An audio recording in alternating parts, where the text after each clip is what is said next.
लोकांना वाटतं आम्ही ट्रेक करतो की आम्ही नवीन लँडस्केप पाहू शकतो, नवीन व्ह्यूज बघू शकतो, पण प्रत्येक वेळेला तसंच नसतं.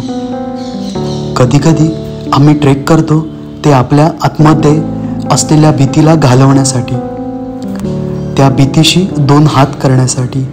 आणि अशा वेळेला हे ट्रेकिंग मात्र खूपच चॅलेंजिंग असतं. आणि आमचा आजचा हा ट्रेक असाच होता, कारण माझ्या मित्राला उंचीची भीती वाटते. आता असंही नाही आहे की याआधी आम्ही ट्रेक केला नाही, पण राजगड ट्रेकच्या आठवणींवरून हा ट्रेक आमच्यासाठी सोपा नव्हता. आणि आज आम्ही जाणार होतो त्या भीतीवरती मात करायला. तर या गोष्टीची सुरुवात होते ती गुजरातवरून येणाऱ्या एका कॉलने. मित्राचा कॉल आला आणि आम्ही सकाळीच बाईक काढली आणि निघालो नेरळच्या दिशेने. वाटेत बदलापूरला कांदेपोहे आणि आंबोळीचा मस्त नाश्ता केला आणि पोचलो डायरेक्ट फणसवाडीमध्ये.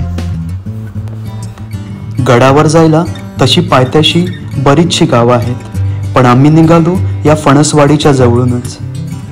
सुरुवातीला तर नक्की चढायचं कुठून हा प्रश्न होताच, पण एक्सप्लोरिंगचं भूत शेवटी मनात होतं. मग काय, काढल्या की वाटा शोधून. तर या वाटेने आता आम्ही या जंगलाच्या भागात चाललो. मजल दरमजल करत एक टप्पा पार केल्यासारखं वाटलं आणि समोरच दिसला तो दिव्य भव्य विकटगड. आता याला विकटगड का बरं म्हणत असावेत, तर मला वाटतं या गडावर जाणं हे साधंसुधं काम नाही. खूपच बिकट अशा वाटेवरून डोंगरदऱ्यातून आपल्याला या गडावर यावं लागतं. तसं तर या गडाला पेब किल्ला असंही म्हणतात. ते बहुतेक पायथ्याला असलेल्या पेबी देवीच्या नावावरून असावं. गवतातून वाट काढत काढत फोटोज व्हिडिओज क्लिक करत आणि राजगडाच्या ट्रेकच्या आठवणींना उजाळा देत आम्ही थोडा वेळ विश्रांती केली आणि त्यानंतर पुन्हा जोमाने चढायला सुरुवात केली.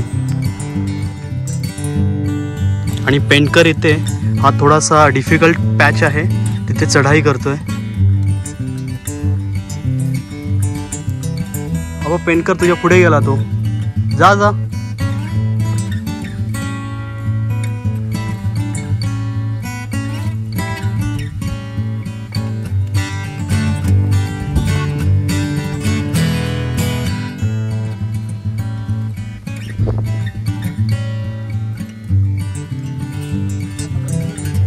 चढ ना, का आलं.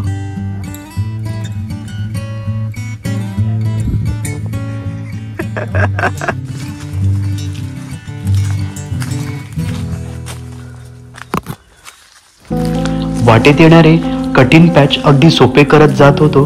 काही ठिकाणी जिथे कन्फ्युजन होईल अशा ठिकाणी काही भल्या माणसांनी मार्किंग करून ठेवलं होतं आणि त्याचाच आधार घेऊन पुढे जात होतो.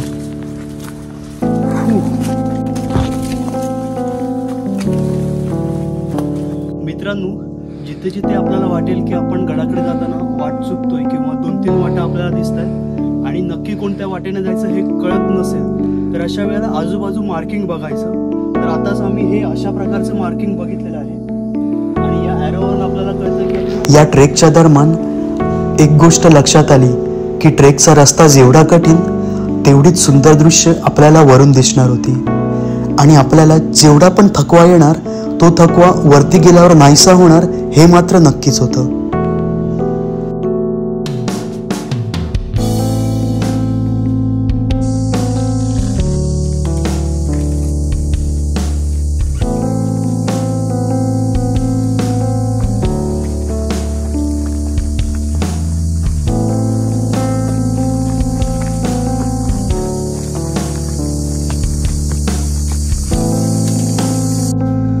तर हा जो उतरता भाग दिसत आहे त्या रस्त्याने त्या वाटेने आम्ही चालत इथपर्यंत पोहोचलो आणि आता अजून थोडं चढायचं बाकी आहे.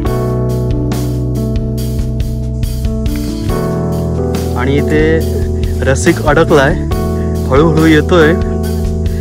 अरे ये रे ये, पडत पडत ये वेळींना.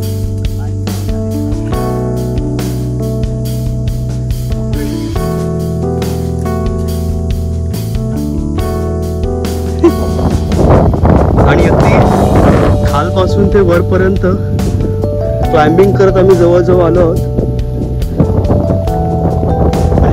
पॅच आहे पॅच खूपच मस्त आहे आणि चॅलेंजिंग पण आहे थोडाफार. आणि वरती येऊन एकदम थंडगार हवा. पेनकर साहेब पण आलेले आहेत एकदम. आणि अगदी छोटासाच पार्ट आता शिकत. थोड्या वेळाने वाटेत दिसणारी झुडपं, झाडी, डोंगर यातून वाट काढत काढत आम्हाला दिसला तो समोरच दिमाखात उभा असलेला चंदेरी. समोरच माथेरानचं पठार देखील आपलं लक्ष वेधून घेत होतं. याआधी या किल्ल्यावरती मी मालडुंगे म्हणजेच पनवेल मार्गे देखील आलो होतो आणि ती वाट देखील मला येथेच दिसली.